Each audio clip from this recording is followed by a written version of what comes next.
Well, the Intergovernmental Panel on Climate Change released their latest report on climate change just a few days ago. Absent from the report, and I am shocked, was the fact that temperatures have held steady for 17 years, that this was the weakest hurricane season in memory, and that the sun, currently at solar max, looks as sunspot-free as it does during periods of minimum activity in its cycle. IPCC left all of that out. What they put in was that the upcoming climate catastrophes that they had predicted were 90% likely caused by human activity were now 95% likely caused by human activity. Those of us with a brain and a spine shrugged. Go ahead and just keep digging, guys. But we're not all nuclear-powered, steely-eyed missile men with our eyes on a far horizon, because while waiting to board a plane in, wait for it, San Francisco, meteorologist Eric Oldhouse read the IPCC report and then tweeted, "I just broke down in tears in the boarding area at SFO while on the phone with my wife.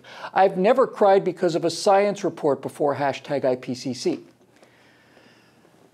Steve, Scott, I'm going to need some help here. Come on in. Okay, guys, here's a picture of Eric and his wife. Now, I feel like we really should have blurred her face or at least put a black bar over her eyes or something, because Eric, driven by guilt, had a couple more twittering thoughts to tweet. Here's one: "No children, happy to go extinct," which in and of itself carries a certain sadness. #IPCC. Yes, he said he's going to have a vasectomy to save the planet. Steve, talk him out of it, won't you?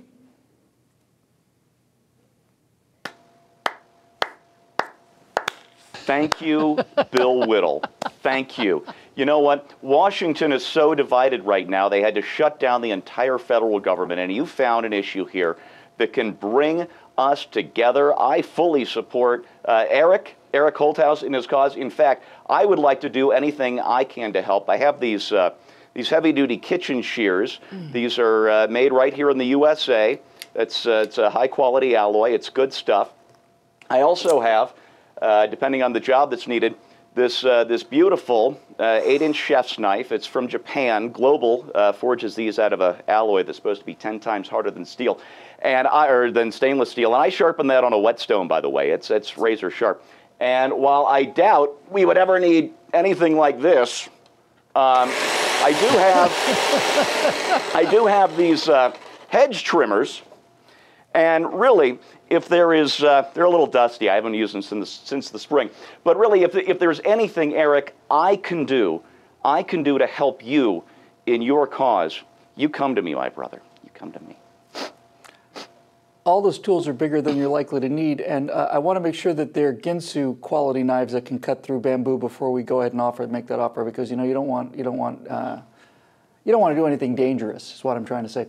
Scott, Eric was not finished doing his part for the Earth Goddess, because after publicly proclaiming his sopping jag and having his, well, you know what, never mind that. Eric went further.